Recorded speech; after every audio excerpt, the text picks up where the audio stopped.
Olá pessoal, nós vamos agora começar a parte virtual do nosso curso em função da situação de ocupação no CAD. Né? Espero que a gente consiga levar a bom termo o curso mesmo nessas condições. Ser condições um pouco mais precárias, mas vamos tentar. O objetivo da aula de hoje é tratar pelo menos um pouco do poder legislativo. São dois os aspectos que me interessam aqui. Primeiro, o fato de se determinados países têm uma casa ou duas casas, ou seja, Câmara e Senado ou apenas Câmara, quando você olha para o Congresso. Não existe país que tenha só Senado, você pode ter só Câmara ou Câmara e Senado. Então, esse é bicameralismo ou unicameralismo. E também vou discutir um pouco a questão da organização do Poder Legislativo. Aí tanto faz se é Câmara ou Senado, mas dá uma visão geral assim, de como se organiza o trabalho legislativo nas democracias. Bom, então começando pela questão de ser uma Câmara ou duas câmaras, né? De onde nasce isso? Nasce da ideia de que você tem que controlar poder, nasce inicialmente pelo menos. Né? Montesquieu já apresentou formalmente uma proposta de organização, né, quando começou a discutir a divisão de poderes e tal, onde você tinha um Congresso que possuía uma Câmara alta e uma Câmara baixa. A ideia era a ideia era de que você uma Câmara única, né, poderia ser mais facilmente tirânica. Então é preciso controlar o poder desta Câmara única, né, você dividir o poder para justamente controlar o poder. É claro que Montesquieu está pensando com os olhos de um aristocrata. Ele fala em Câmara alta e Câmara baixa. A Câmara alta seria o freio, né? Uma Câmara composta pela aristocracia e que funcionaria como o freio das paixões que poderiam rolar ali na Câmara baixa. Então, decisões mais intempestivas da Câmara baixa, da Câmara mais popular, entre aspas, porque na época de Montesquieu não havia nada de muito popular, né? Mas aquelas paixões que poderiam rolar na Câmara baixa seriam freadas na Câmara alta, essa Câmara mais aristocrática. Essa ideia ela é também assimilada, depois vai ser assimilada pelo arranjo presidencialista norte-americano. Que também vai trabalhar, já disse isso aqui quando falei sobre presidencialismo, com a ideia de que todo poder tem que ser controlado de fora. Inclusive aplica-se isso ao legislativo, a ideia de que uma Câmara vá controlar a outra. Né? É claro que no caso dos Estados Unidos não se fazia muito sentido pensar em Câmara alta, no sentido de uma aristocracia, de representar uma aristocracia contra uma Câmara baixa. Mas mesmo assim, o Senado norte-americano, e aí surge a palavra Senado, né? O Senado, quer dizer, que vem lá do Senado romano, o Senado norte-americano é uma Câmara, vamos dizer, mais elitista, inicialmente, do que a Câmara dos Deputados, por uma razão muito simples. No início da configuração institucional norte-americana, depois da independência, a Câmara dos Deputados era eleita diretamente. Mas o Senado não. O Senado era eleito de forma indireta. Os senadores eram indicados pelos seus representantes nos estados, pelas assembleias legislativas dos estados. Então você tinha dois perfis diferentes. Uma Câmara eleita diretamente, um tom mais popular, e outra Câmara de eleição indireta. Né? De toda forma,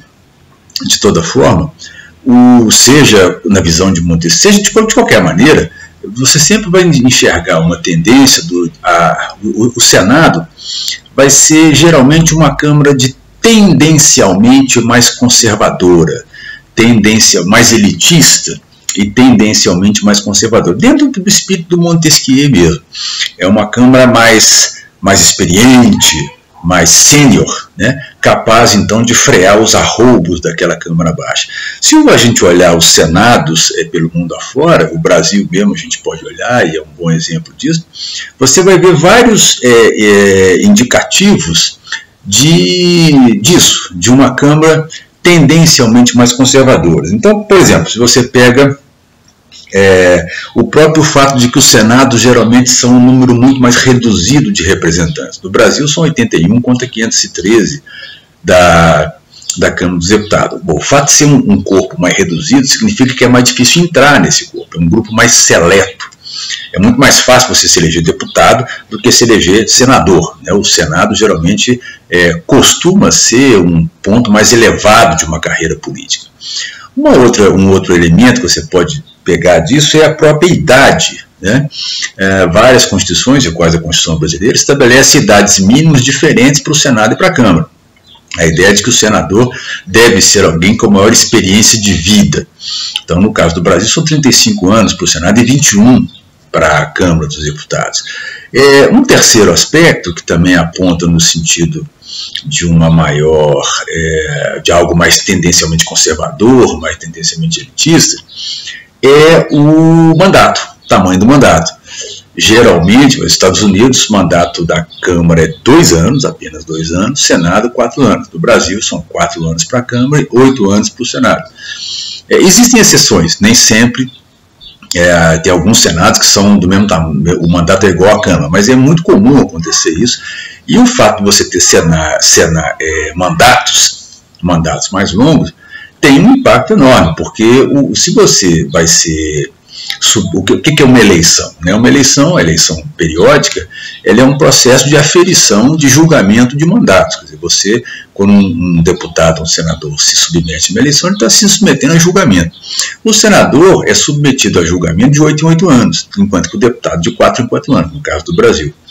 Isso significa que a pressão da sociedade sobre esse senador, é menos sentido. O senador ele opera com uma margem de manobra muito maior, o tempo de mandato dele é muito grande, o que dificulta o controle, vamos dizer assim, o controle vertical, aquele controle da sociedade sobre o mandato do senador, tornando-o mais livre. É diferente de um deputado que de 4 em 4 anos é submetido a escrutínio. O senador é de 8 em 8 anos submetido a escrutínio. Aquilo que eu votei no meu 2º ano de mandato, dificilmente vai ser lembrado no 8º ano de mandato, por óbvio, né? Um outro aspecto é que os senados também é o caso do Brasil, costumam ser renovados parcialmente. A Câmara brasileira, quando você faz a eleição para a Câmara, você renova todos os 513 deputados. No caso do Senado, não. Ora você renova 1/3, ora você renova 2/3. No caso da Argentina, é 1/3, 1/3, 1/3. Isso é muito comum também, porque quando você renova parcialmente, apenas parcialmente, você faz com que o grau de manutenção, né, do status quo, a manutenção seja maior. É óbvio, né? Quando você renova todo mundo, você pode fazer uma renovação de lideranças mais rápidas. Então, ou seja, a renovação de lideranças no Senado, quando ocorre, ela é mais lenta em função de você renovar parcialmente apenas o Senado. E, finalmente, você tem também o próprio critério de representação, né? Senados geralmente não representam a população, como é o caso do Brasil, como é o caso dos Estados Unidos, como é o caso da Argentina, como é o caso da Alemanha. Representam estados. Isso é muito diferente. Completamente diferente a maneira como o resultado disso. E, em alguns casos, o Senado sequer é eleito diretamente. No caso da Alemanha, ele é eleito de forma indireta. Ele é indicado pelos estados. No caso da Austrália também. Então, é muito comum senados indicados de forma indireta. Enquanto a Câmara, não. Você não vai encontrar esse tipo de característica na Câmara. Então, o primeiro aspecto é esse. Você tem uma questão de controle de poder, né? controle de poder, a ideia da divisão de poder, a ideia de que um poder controla o outro. Isso vem de Montesquieu, isso é assimilado pelos norte-americanos, e a ideia de que o Senado vai ser sempre, ou quase sempre, sempre existem exceções, uma Câmara mais conservadora, mais elitista do que a Câmara dos Deputados, né? Uma outra razão, outro aspecto que está muito vinculado à existência de uma segunda Câmara é a organização territorial do poder. O que é uma organização territorial do poder? É saber se um país se organiza como uma federação ou se ele organiza de forma unitária. Quando o país se organiza como uma federação, significa que você vai ter entidades, você vai ter governos subnacionais, estados e às vezes até municípios, com autonomia política, com autonomia de arrecadação e para gerir seus próprios recursos. Geralmente, federações são bicamerais. Quase não existem exceções. Uma das poucas exceções é a Venezuela, onde durante o chavismo o Senado foi fechado pelo Chávez, mas também o Chávez diminuiu consideravelmente a força dos governadores na Venezuela e centralizou o poder. Então as duas medidas foram congruentes, ele fecha o Senado, mas ele torna o poder dos governadores quase que residual na Venezuela. Então geralmente federações tem Senado. Por quê? Porque o Senado vai ser justamente, como eu disse, ele não vai representar a população, ele vai representar o Senado. Novamente, é importante fazer uma visita, uma volta aos Estados Unidos, né? Eu disse que no caso dos norte-americanos, o argumento de Montesquieu, o argumento de que você tem que evitar a tirania de uma Câmara única, ele é assimilado pelo desenho norte-americano. Isso é verdade. Mas há um outro fator, o fator federativo nos Estados Unidos é muito forte, porque os Estados Unidos inicialmente não era uma federação, era uma confederação. O que é uma confederação? Na época, eram 13 colônias que se tornaram independentes da Inglaterra e eram completamente autônomas. Elas se juntam, mas elas tinham total autonomia.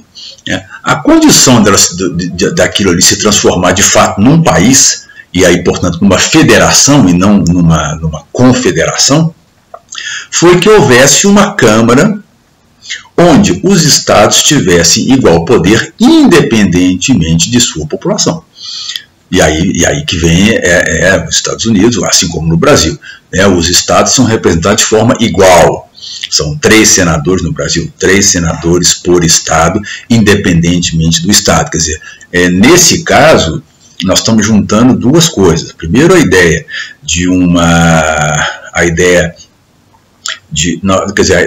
melhor dizendo, a ideia da separação de poderes, do controle do poder, assume duas dimensões. Uma dimensão horizontal, quer dizer, uma Câmara controlada por um Senado. São duas dimensões no mesmo nível. Mas também há aí uma dimensão vertical de controle do poder.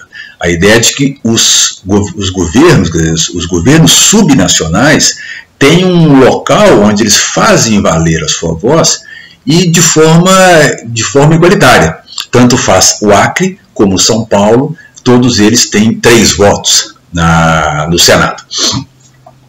Isso vale para os Estados Unidos, geralmente alguns países não, alguns países você pode também, não há nada que impeça isso, você pode ponderar, ter mais senadores para um lado, menos senadores para o outro, mas é muito comum que seja o mesmo número de senadores. Isso leva a um problema, claro, isso leva a um problema que a gente vai ver depois, que pode ser até um problema sério, que é o problema da sobre-representação dos estados menores. Claro, se você fizer, por exemplo, for no site do TSE no Brasil, e você pegar a representação do Norte, do Nordeste, do Centro-Oeste, né, o eleitorado dessas três regiões dá cerca de 41%, 41 e poucos por cento do eleitorado. Quer dizer, cerca de 60%, quase 60% do eleitorado está na região sul e sudeste. Nós somos um país, sabemos disso. Agora, se você olhar para o poder no Senado, As regiões Norte, Centro-Oeste e Nordeste, que têm 41% do eleitorado, têm 75% dos votos. 75% dos votos. Então, evidentemente, existe uma distorção brutal. Ao você representar os estados, você desequilibra demais a representação do eleitorado.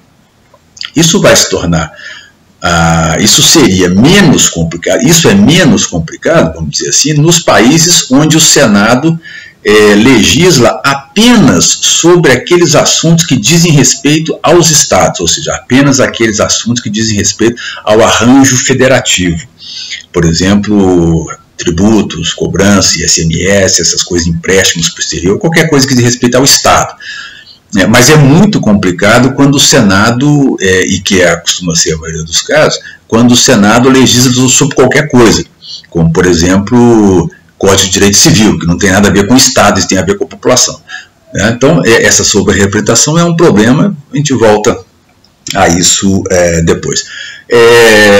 Agora, de toda maneira, não são apenas as federações que têm duas câmaras. A boa parte dos países unitários, como por exemplo Uruguai, Colômbia, quer dizer, o que é um país unitário? É um país onde você pode até ter governos subnacionais, um departamento, a prefeitura, mas eles têm menos autonomia política em relação ao governo central do que uma federação. Essa que é a diferença básica. Existe muita gradação entre essas coisas, mas a diferença básica é essa. E aí países unitários não teriam necessidade de ter um Senado, né? Mas o Uruguai sempre teve um Senado, o Chile sempre teve um Senado, embora durante boa parte da sua experiência no século XX nunca tiveram eleição para governador, quer dizer, nunca tiveram estados, né? No caso lá são chamados departamentos, com autonomia. Então, nesses casos, quer dizer, no caso de países unitários, que tem um Senado, que tem uma segunda Câmara, aí a questão tem mais a ver mesmo com a ideia do controle da maioria, da divisão de poder. O países como Chile, Uruguai, Colômbia, que são países unitários, mantêm o Senado porque eles fizeram, vamos dizer assim, eles trabalham ou copiaram, né? Eles moldaram o seu sistema político à luz do sistema norte-americano e com a ideia de que o poder deve ser de fato controlado. Bom, dito isso, deixa eu tomar uma aguinha aqui.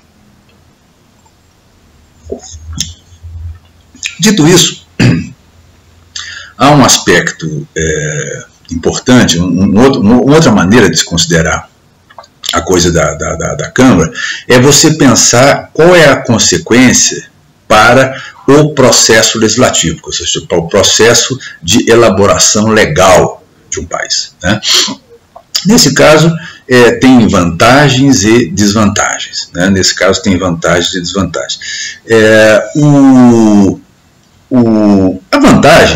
A vantagem é que você vai ter um processo mais informado e mais negociado. O que eu quero dizer com informado? Quero dizer que, como você tem duas casas e como as leis vão ter que passar pelas duas casas, o processo de elaboração vai ser mais demorado, vai haver mais debate, vai haver pontos de vista diferenciados vão ser ouvidos. Então, no final, você pode considerar que, quer dizer, em geral, é melhor uma lei, ela tende a melhorar quanto mais ela é debatida, quanto mais ela incorpora experiências diferentes, pontos de vista diferentes. São isso que eu chamo de leis mais informadas, né? É melhor que ela esgote o debate, melhor que ela esgote argumentos. Se você tem duas casas, isso tende a acontecer com mais frequência que você tem uma casa só. Além de leis mais informadas, você tende a ter também mais negociação. Uma coisa está muito ligada à outra, né? Por que você tem mais negociação? Porque dificilmente Câmara e Senado têm a mesma representação. Depois eu vou tratar um pouco disso. A mesma representação ou o mesmo perfil dos indivíduos que estão lá. A mesma representação partidária ou o mesmo perfil quando você olha para os homens e mulheres que estão lá dentro, né? E aí significa que você pode ter interesses diferenciados ali. Interesses que não se fazem representar na Câmara podem se fazer representar no Senado. Interesses que são fracos na Câmara podem ser fortes no Senado. Então isso exige um espaço maior de negociação. Então você vai ter mais negociação, mais deliberação, mais debate. De certa forma, a democracia exige isso, né? Já mencionei aqui para vocês algumas vezes que a democracia é um processo decisório lento. Muitas vezes o desgaste que se tem na democracia, e é às vezes uma desconfiança da democracia, que as decisões demoram a ocorrer. Mas demorar a ocorrer às vezes é bom, né? Decisões muito rápidas costumam ser decisões que atropelam muita gente. Lembre-se quando eu falei do Giovanni Sartori, que ele falava que toda decisão ela tem dois lados, né? O custo interno da decisão, que é o tempo que você demora para decidir, esse é o custo, mas tem o risco externo. Quer dizer, qual que é o risco externo? O risco a que estão submetidos aqueles que vão ter que acatar as decisões. Então, quando você tem duas casas, você diminui o risco externo. Você discute mais, ouve mais gente, ouve mais interesse. Mas você aumenta o custo interno. De toda maneira, de toda maneira, a existência de duas casas, ela faz com que sempre que uma casa, ao pensar uma certa legislatura, um deputado, ou uma Câmara, ao discutir um projeto, ela já pense em como vai ser a tramitação na segunda casa. Ela já até antecipa esse processo. Você sabe que não tem chance desse projeto ser aprovado na outra casa, você já começa a pensar em fazer mediações, você talvez já converse antes, vai lá, conversa, o que vocês aceitam. Então o processo legislativo de duas câmaras é muito mais complexo, muito mais rico do que um processo unicameral. É claro, o outro lado é que você aumenta muito, você começa a aumentar o número você pode tornar mais difícil o processo legislativo. Tem um autor, o George Tsebris, que ele diz que quanto maior o número de atores com poder de veto num certo país, mais difícil é você aprovar mudança. O que é um ator com poder de veto? Veto é aquele ator que pode impedir que uma política seja aprovada. Ora, é claro, se você tem duas casas e uma lei, para ser aprovada, tem que passar pelas duas casas, qualquer uma dessas casas é um ator com poder de veto. Então, um regime que tem apenas uma casa, ele tem um ator com poder de veto dentro do legislativo, enquanto que um regime com duas casas tem dois.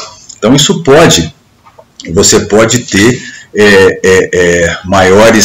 você pode ter maiores problemas, por exemplo, para um governo que tem que lidar com duas casas no Congresso, ele tem que ter, obviamente, maioria na Câmara e maioria no Senado. Não basta ele ter maioria numa casa só, não adianta ele ter sucesso numa casa só, ele tem que ter sucesso nas duas casas. Da mesma maneira, não adianta uma Câmara fazer todo um esforço de reforma política e depois ela ser barrada no Senado. Então, esse é o outro lado da moeda. Se você tem freio contra a tirania, se você tem negociações mais elaboradas, lei mais informal, mas você pode ter mais impasse. Ora, se as duas câmaras não concordam, se uma está controlada por um partido, outra está por outro, você pode criar problemas tanto entre as câmaras como também para quem quer governar e que eventualmente precisa do apoio das duas casas. Bom, então essa é uma coisa, você tem vantagens e desvantagens. É só a gente olhar para o Brasil, a gente vai ver um pouco essa coisa. Agora, outra questão, outra pergunta pertinente, refere-se aqui. Será que todos os bicameralismos são iguais? A resposta é não. Existem bicameralismos e bicameralismo. E fundamentalmente, a diferença está em dois aspectos, fundamentalmente.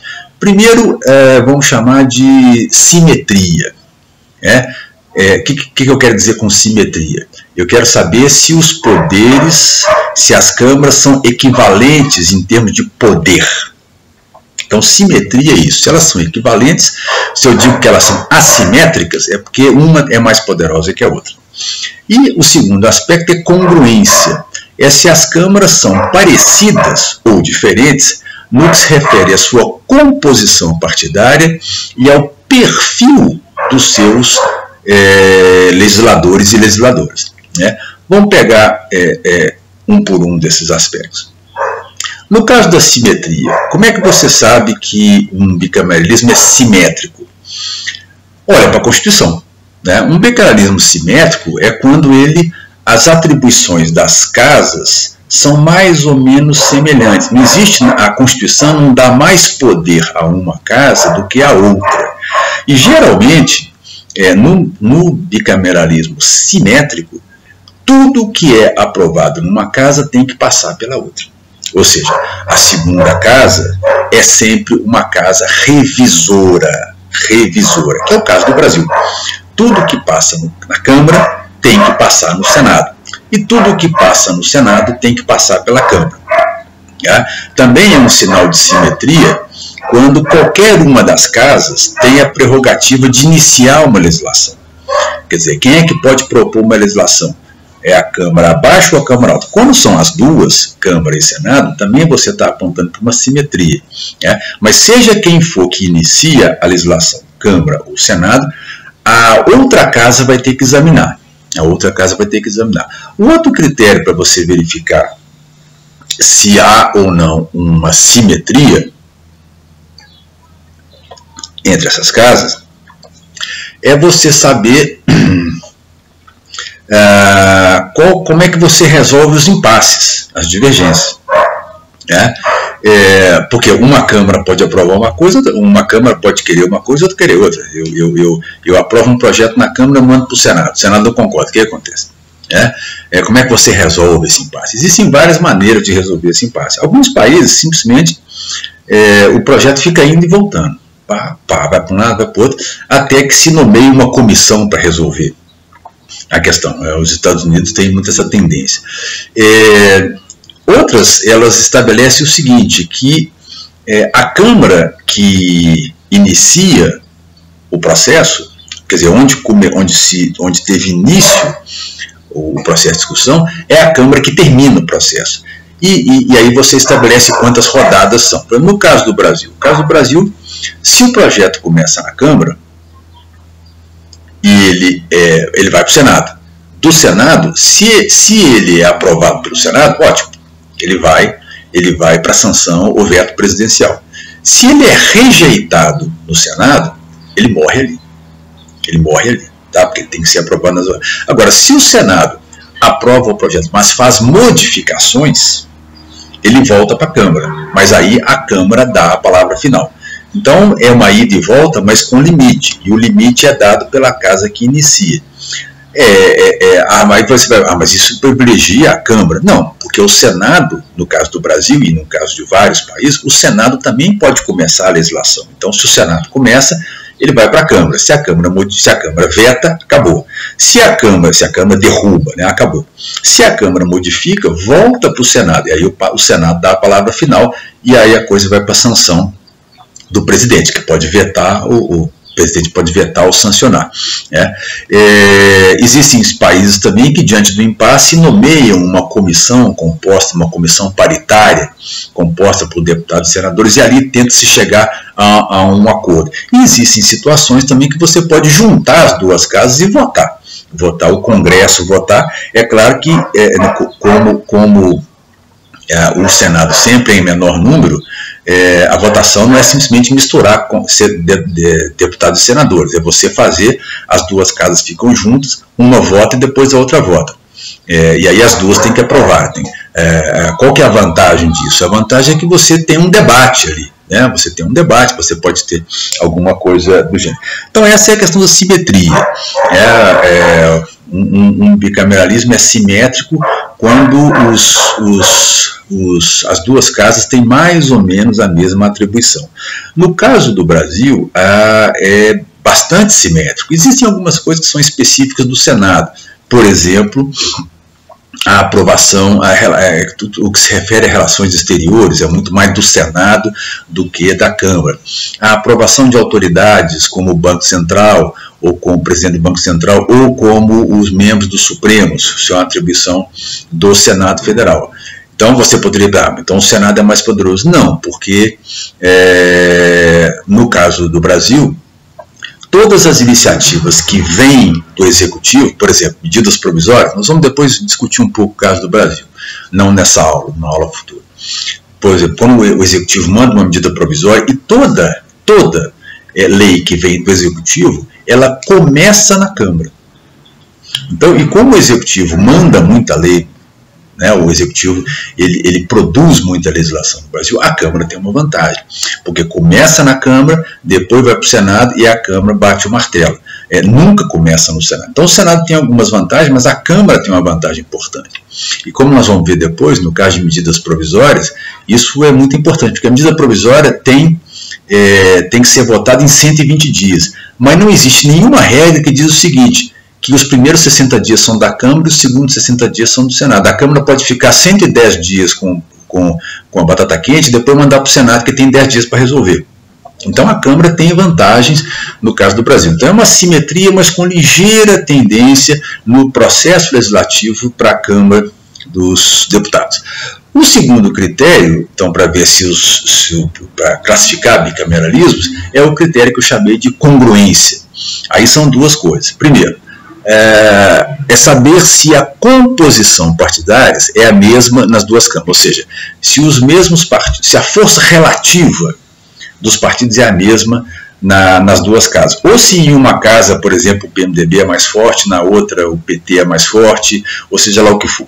Né? Então a primeira é essa, se a composição partidária é a mesma nas duas casas, é claro que se a composição partidária for a mesma nas duas casas, você facilita demais a vida do presidente. Por quê?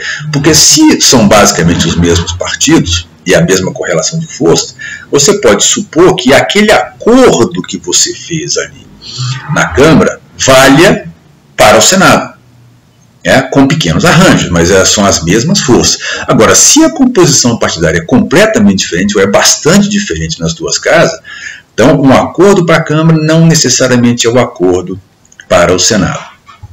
Mas o problema não é só isso, porque se fosse só esse era até mais fácil. O problema é também não só da composição partidária, mas do perfil dos legisladores que estão na Câmara e que estão no Senado. E aí voltamos àquele ponto que eu já mencionei de uma casa mais elitista, mais conservadora. O perfil é muito diferente. O Senado, vamos rememorar, são pessoas de maior idade, é um Senado, é um corpo mais enxuto e, portanto, é mais difícil de entrar ali, são pessoas mais experientes, é mais difícil de entrar, é um mandato mais longo, é uma renovação geralmente alternada, ou seja, significa o seguinte, que se você olha para o Senado brasileiro, em comparação com a Câmara, os senadores são políticos muito mais experientes, são políticos, geralmente, que têm uma carreira política mais longa, que são mais autônomos do que os deputados. Por exemplo, são mais autônomos em relação aos seus partidos do que os deputados. Um senador no Brasil, geralmente, é muito comum, ele é um ex-governador. Quer dizer, ele é um chefe político muito forte no seu estado. Diferente de um deputado. Um deputado é um cara que está num certo nível de carreira, mas pode estar no começo de carreira. Já um senador, ele foi governador. Geralmente ele foi governador. Ele teve uma votação majoritária no estado. Então ele geralmente é mais forte que o seu partido no estado. Ele tem mais autonomia. Não só porque o mandato dele é longo, aqueles 8 anos que eu falei, mas porque ele tem uma experiência. Ele já está no auge da sua carreira. Ele é um cara, por exemplo, que pode sair para presidente. É muito mais fácil um senador ser candidato a presidente do que um deputado ser candidato a presidente. É um problema de carreira política. Então esse perfil vai ser muito diferente. Negociar com o deputado é diferente de negociar com o senador. Além do que, o senador está sempre mais diretamente pensando no Estado como um todo. Enquanto o deputado não pensa no Estado, ele pensa no seu eleitorado. Quer dizer, qual que é a votação? O senador, ele é votado no Estado como um todo. Ele está ali, pelo menos em tese, né, falando pelo eleitorado do Estado, os 3 senadores. Enquanto que um deputado, não. Um deputado fala sobre o eleitorado do Triângulo, ou aqui de Belo Horizonte, ou do Vale do Mucuri, ou de Ribeirão Preto, lá em São Paulo. Quer dizer, o deputado tem uma constituição, né, um eleitorado muito mais restrito que o senador. Então, negociações são diferentes. Então, geralmente, é muito difícil você... Então, o que eu quero dizer com isso? Que Senado e Câmara são incongruentes, geralmente. Não só a composição partidária, como o perfil dos senadores é muito diferente do perfil dos deputados. O que torna a negociação mais difícil. Então, o que é um bicameralismo? O que é um bicameralismo forte? É um bicameralismo que é ao mesmo tempo simétrico e incongruente. Ou seja, é um bicameralismo onde as 2 casas têm mais ou menos o mesmo poder, mas tem perfis partidários e perfil de legisladores diferenciados. Esse é um bicameralismo forte. Ele é mais comum no presidencialismo. Tá? Por quê? Porque o presidencialismo é mais afim a essa lógica de uma autonomia, de uma independência de poderes, enquanto que o parlamentarismo é mais afim a uma lógica de fusão de poderes, né? E onde nós vimos que você, inclusive, pode, a a Assembleia ou a Câmara Baixa pode votar uma censura ao primeiro-ministro, pode derrubar o primeiro-ministro. Geralmente, no parlamentarismo, a segunda Câmara é mais fraca. Geralmente ela não tem interferência no processo, por exemplo, de dissolução do voto de censura do ministro. É costume que os senadores em câmaras no parlamentarismo sejam eleitos indiretamente, como é o caso da Alemanha. É costume também que eles tratem só de questões dos estados, como também é o caso da Alemanha. Então, o bicameralismo forte mesmo, simétrico e incongruente, é mais comum no presidencialismo do que no parlamentarismo. E no Brasil a coisa é assim. Uma última observação que eu posso fazer ainda sobre isso refere-se ao fato de que quando você tem 2 casas, vai ter momentos que as 2 casas vão deliberar em conjunto. É a hora que o Congresso se reúne. Tá? Quer dizer, na realidade você tem 2 coisas. Tanto você pode ter, em sistemas bicamerais, você pode ter situações onde existe uma comissão mista, quer dizer, onde uma comissão funcione, uma comissão que misture deputados e senadores. Por exemplo, no Brasil, comissão mista de orçamento. O presidente manda o propósito de orçamento e se constitui uma comissão mista de orçamento, composta pelo mesmo número de deputados e senadores, que vai examinar a proposta e depois vai enviar para o Congresso, e o Congresso é que vai votar aquela proposta. Também você pode ter comissões parlamentares de inquérito na Câmara, no Senado, ou comissões parlamentares de inquérito mistas, compostas por senadores e deputados. Então você pode ter, em países bicamerais, as 2 câmaras podem trabalhar juntas, na fase de comissões ou mesmo na fase de votação. O orçamento no Brasil tem que ser aprovado pelo Congresso, reunido como uma casa só. Também os vetos, quando vai se debruçar, quando vai se analisar veto presidencial, quer dizer, o presidente recebeu uma matéria e vetou, esse veto tem que voltar para o Congresso, para ser mantido ou derrubado. Quem é que decide isso? É o Congresso, numa sessão conjunta. Como é que isso costuma funcionar? Como é que essa sessão conjunta costuma funcionar? Ela no caso do Brasil, porque tem muita variação, ela é presidida. Quem preside o Congresso? O presidente do Senado, não é o presidente da Câmara. Como é que a coisa funciona? Você não mistura deputados e senadores, porque senão o peso dos senadores fica diluído. 513 mais 81, os 81 some no meio de 513. Então, quando o Congresso está aí votando um veto ou um orçamento, cada casa vota separadamente. Tá? E no Brasil é assim, primeiro votam os deputados, depois votam os senadores. E como é que funciona? Se a Câmara aprova, primeiro votam os deputados, aí votam os senadores. Tá? Para que seja aprovado, para um veto ser derrubado, a Câmara, para um veto ser mantido, para qualquer coisa, né? A Câmara tem que aprovar e depois o Senado tem que aprovar. No caso, se qualquer uma das casas não aprova, a coisa cai. né? A coisa simplesmente cai. Então você tem esse funcionamento conjunto, funcionamento enquanto Congresso.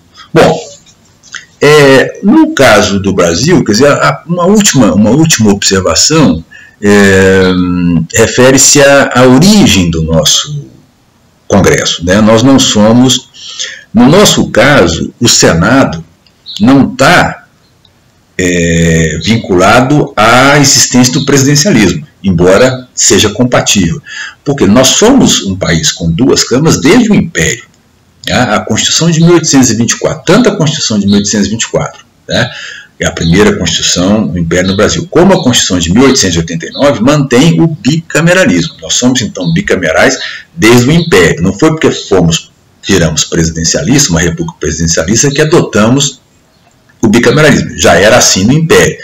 E era em função de uma série de fatores. A extensão territorial, a ideia de que você precisava representar as províncias, representar as províncias em função da expansão territorial, da diversidade, que no país muito diverso, da força política das elites regionais e das tensões separatistas, né? Você teve no Brasil, em Pernambuco e no Maranhão, no Rio Grande do Sul, você teve vários movimentos que tensionavam a unidade nacional. Então, o Senado sempre foi visto como uma necessidade aqui no Brasil. Ele não está vinculado ao presidencialismo, e sim a essa diversidade regional do Brasil, né? Bom, dito isso, vamos passar, ainda aqui rapidamente, ao segundo aspecto que eu queria tratar hoje, que é o problema da organização do Poder Legislativo. Como é que um Poder Legislativo se organiza? É claro que isso é muitíssimo variado. Isso varia de país para país, não é possível dizer existe uma regra para organizar o Poder Legislativo. Isso não existe. Mas, de maneira geral, nós podemos dizer o seguinte, que a questão importante é saber qual que é o grau de centralização dos trabalhos no Congresso. Quer dizer, nós podemos pensar em dois extremos. Num extremo, você teria um Congresso onde o poder está totalmente descentralizado. O que significaria isso? Que os deputados seriam extremamente poderosos.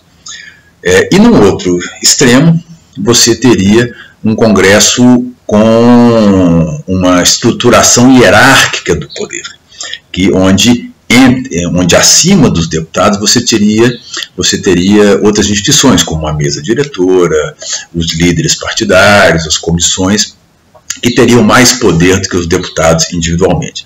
É muito difícil você pensar um Congresso onde os deputados que funcione só na base da vontade dos deputados, ou seja, onde o deputado seja o ator mais importante. É só você imaginar uma Câmara como a do Brasil, com 513 deputados. Imagina que você fosse simplesmente uma eterna assembleia de 513 deputados. Como é que esse negócio ia funcionar? Uma eterna assembleia de 513 deputados. Toda semana chegava lá os 513, ou na segunda ou na terça-feira, depende. Chegavam lá os 513 e iam falar, agora vamos decidir qual vai ser a pauta, qual que é o projeto que vai entrar, como é que vai votar. Ou seja, ia ser o caos absoluto, né? Quer dizer, não existe, a não ser que você esteja pensando na Câmara Municipal, por exemplo, de Santana do Jacaré, que é um município aqui em Minas, onde tem 9 vereadores, aí você pode pensar isso. 9 vereadores, eles se entendem, a interação face a face entre 9 pessoas é uma coisa plausível e fácil de fazer. Agora, a interação face a face entre 513 deputados, 600, 400, né, já torna-se muito mais difícil. Então, todo parlamento nacional e também parlamentos estaduais, né, eles acabam eles operam com uma estrutura de decisão muito mais complexa, muito mais sofisticada, e que ela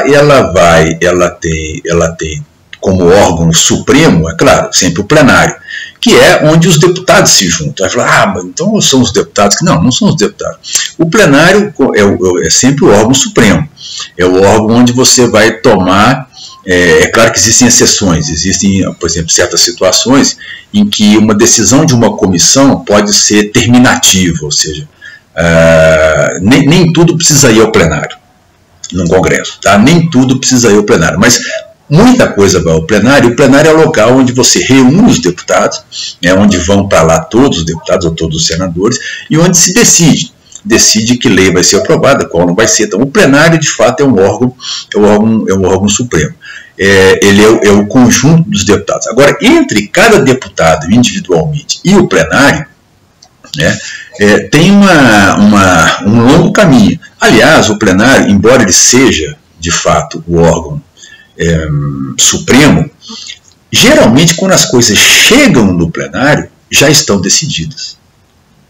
Dificilmente, isso pode acontecer, dificilmente um plenário, a votação no plenário surpreende alguém. Geralmente já se sabe qual que é a correlação de força, já se sabe mais ou menos como que as coisas estão. O plenário é só o momento final do processo deliberativo, né?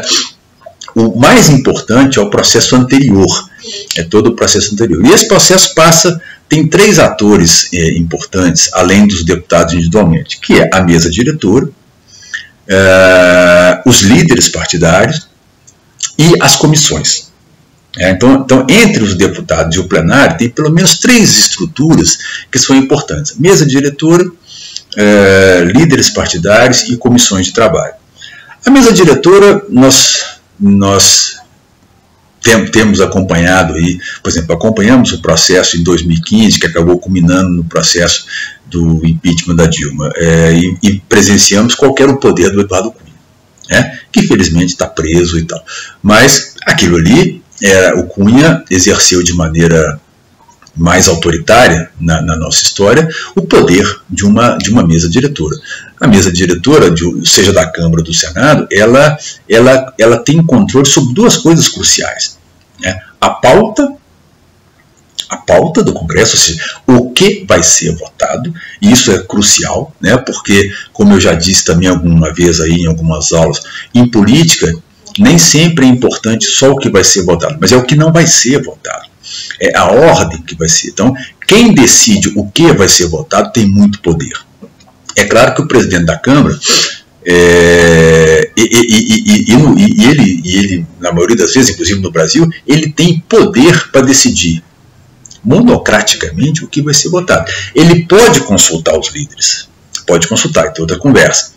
Se você olha o regimento interno, ele diz isso, que a Câmara pode consultar os líderes, mas pode, ela não deve consultar, ela pode estabelecer a pauta de maneira unilateral. Então ela estabelece a pauta, e ela estabelece também, ela conduz os trabalhos. A condução dos trabalhos é essencial. Todo mundo que já acompanhou uma sessão da Câmara, uma sessão do Senado, sabe a batalha que é ali dentro, questão de ordem, encaminhamento, toda a discussão em torno do regimento. E o presidente tem muito poder ali. Ele interpreta, ele dá a interpretação da Câmara.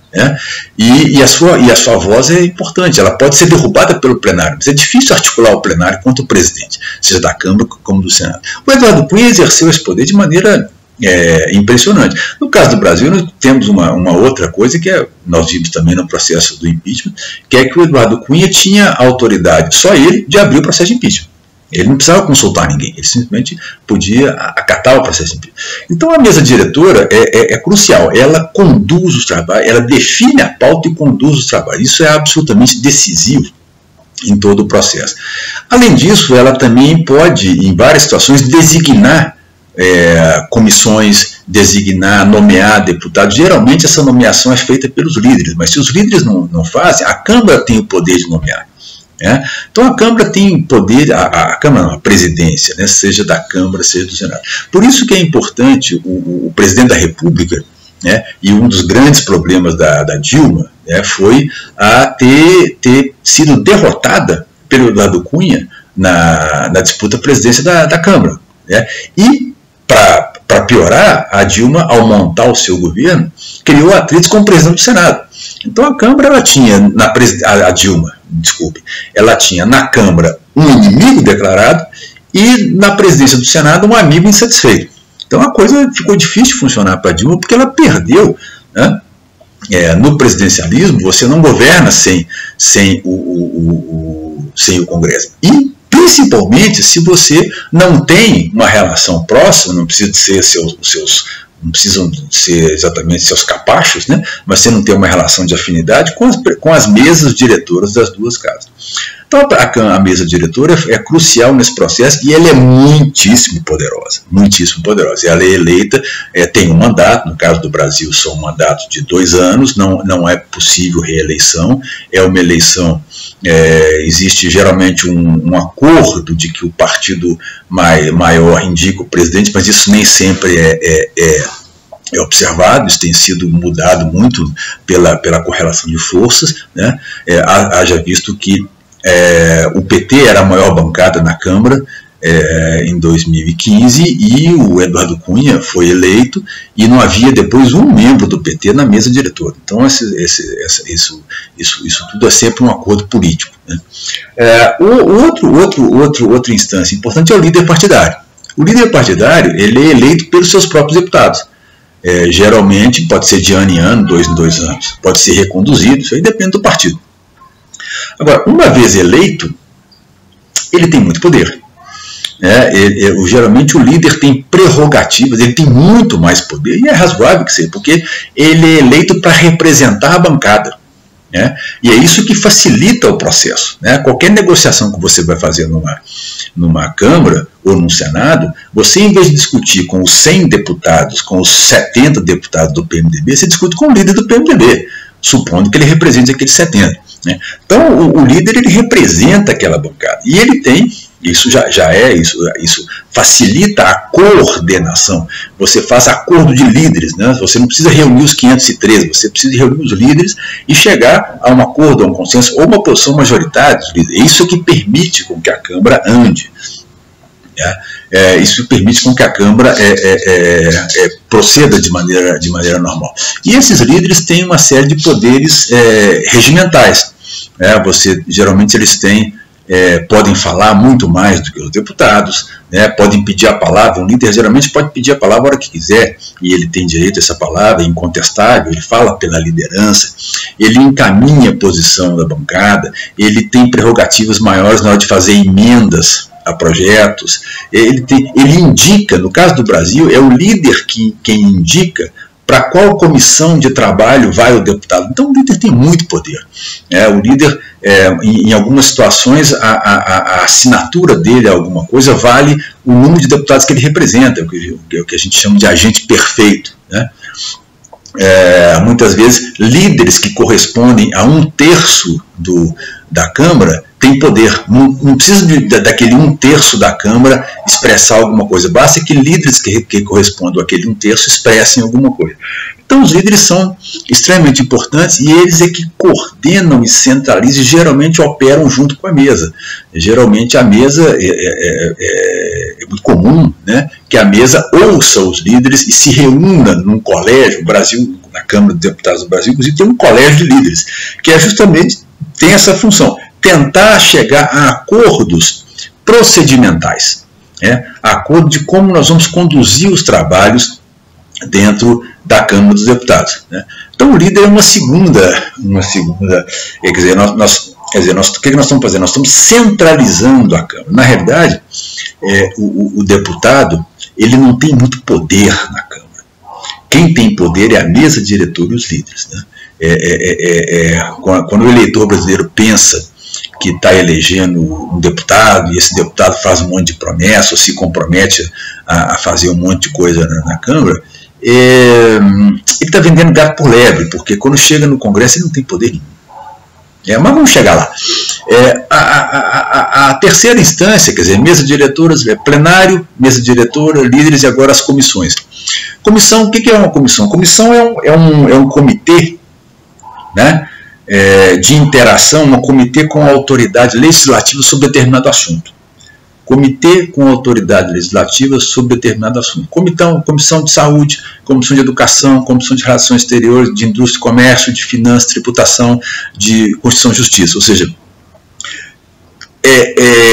você divide o seu plenário em um número, no caso do Brasil são 22 comissões, e um número de comissões permanentes. Cada comissão se especializa num certo assunto. E você compõe um coletivo, que é um coletivo evidentemente muito menor do que o próprio plenário, né? Não há, isso é uma regra, é algo indiscutível. Quanto melhor for o funcionamento de um sistema de comissões, melhor é o legislativo. Tá? É nas comissões que se discutem as coisas. Né? O que acontece? Um projeto chega, um projeto é enviado por um deputado, é enviado pela Justiça, enviado pelo Executivo ou enviado por iniciativa popular. Ele chega, ele é recebido, né? E a mesa diretora encaminha esse projeto para a comissão, geralmente para 3 comissões no caso do Brasil, para a Comissão de Constituição e Justiça, que vai verificar se o projeto é legal ou ilegal, ou seja, é constitucional ou inconstitucional. Depois vai mandá-lo para a comissão que cuida de finanças, de orçamento, para ver se existem condições de execução daquele projeto, né, orçamentário, se aquele é compatível, né, com o orçamento, LDO e tudo. E terceiro, para a comissão específica dele, saúde, educação, esporte, cultura, seja lá que comissão for. E é nessas comissões em que o projeto é debatido. É ali que o projeto é debatido. Não é no plenário. Não se debate nada em plenário. O plenário, como eu disse, é só a fase final. É sim ou não, e o cara vai lá, faz um discurso, ninguém ouve ninguém. A comissão é o lugar da interação, é o lugar da deliberação. Por quê? Porque é um grupo menor de deputados ou de senadores, e esse grupo, então, aí sim, aí é que você vai ter debate, aí é que você vai apresentar os seus projetos, aí é que o deputado, por exemplo, se um deputado tem interesse em assuntos de agricultura, ele vai tentar ir para a Comissão de Agricultura, porque é ali que ele vai poder apresentar os projetos que lhe interessa apresentar. Se ele é da área da saúde, ele vai para a Comissão de Saúde, ele vai tentar ir para a Comissão de Saúde, se vai conseguir ou não é outro problema. E é nessas comissões que ocorre a discussão. Essas comissões, por exemplo, fazem audiências públicas. Elas geralmente têm, no caso do Brasil, até 40 sessões para examinar um projeto.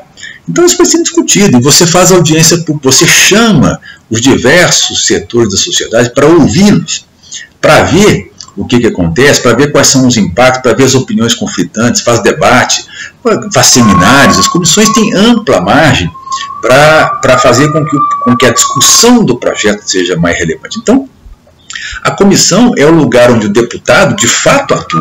Ele não atua no plenário. No plenário, quem tem poder no plenário? A mesa e os líderes. O deputado não tem poder nenhum, ele só vota. Né?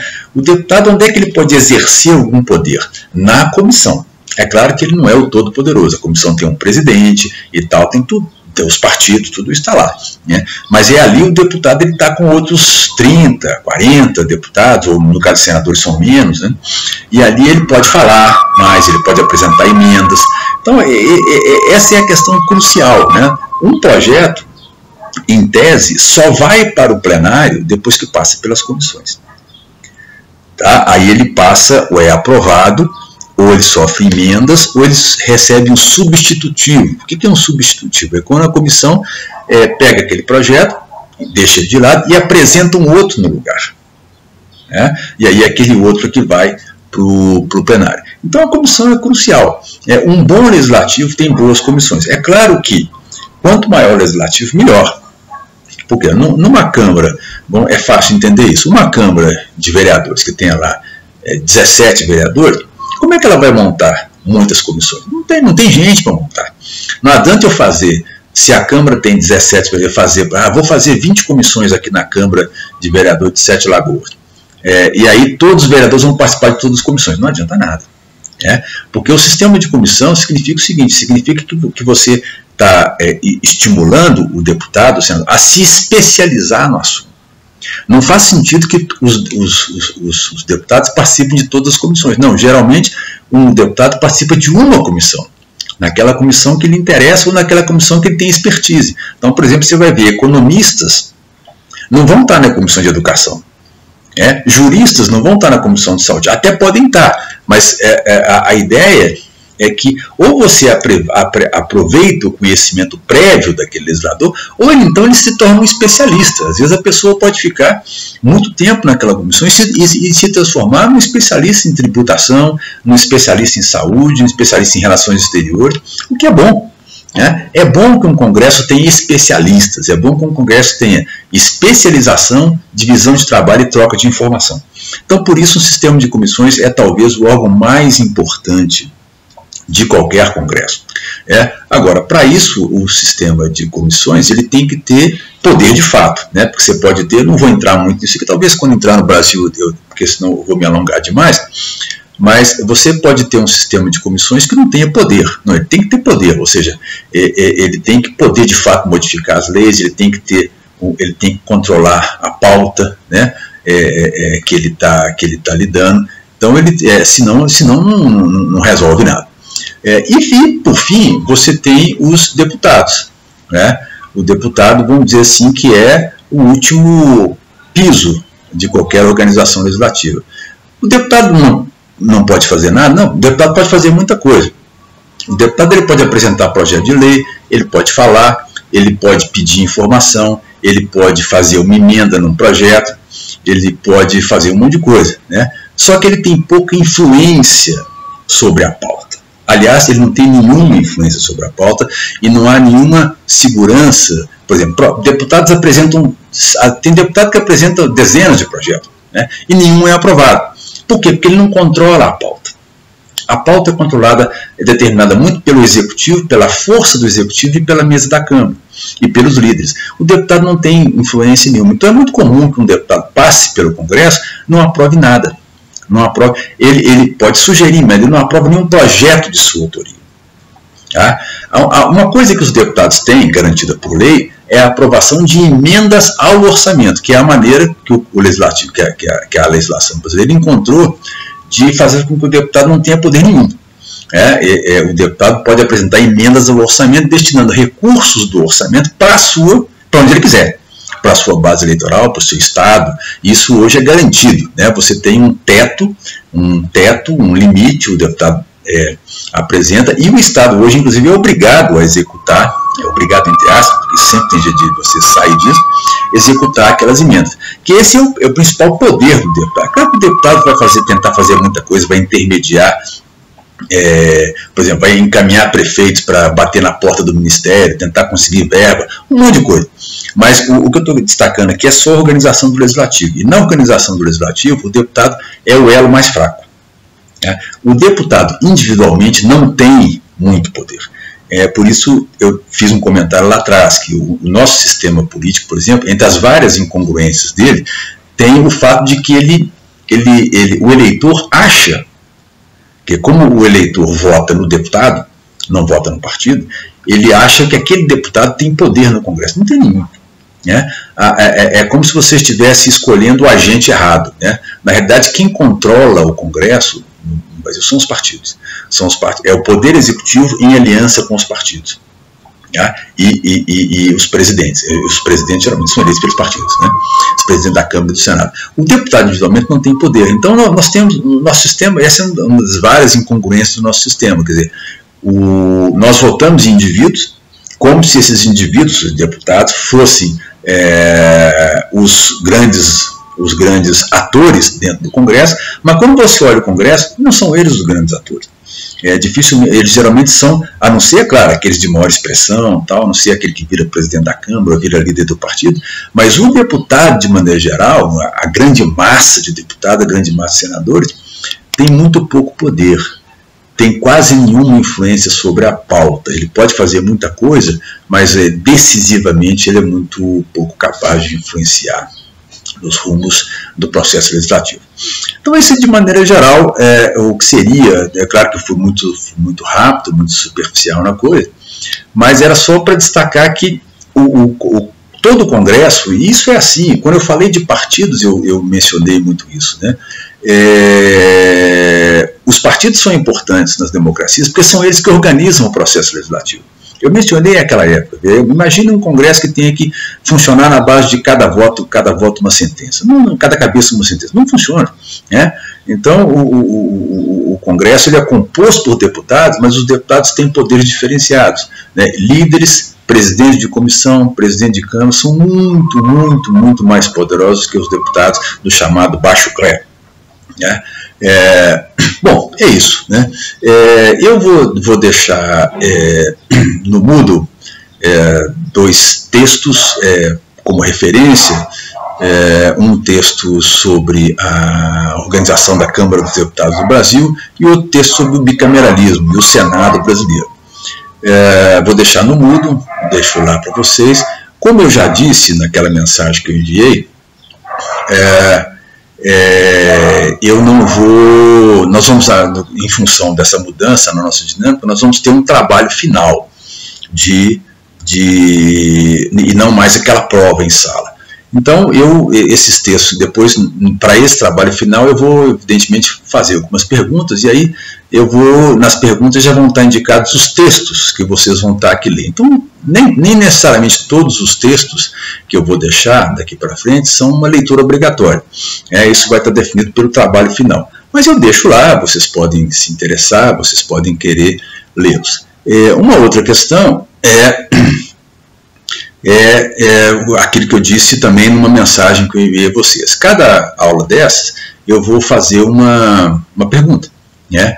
E a maneira de eu verificar a presença nessas aulas é vocês me enviarem uma resposta a essa pergunta. Essa resposta, como eu disse, é uma resposta curta, né? A pergunta é simples, a resposta é curta, eu não quero ficar aqui analisando toda hora páginas e páginas, né? Tem uma resposta de no máximo uma página, meia página, no máximo uma página, que vocês me mandem, e o recebimento disso vai contar, então, como uma presença em sala.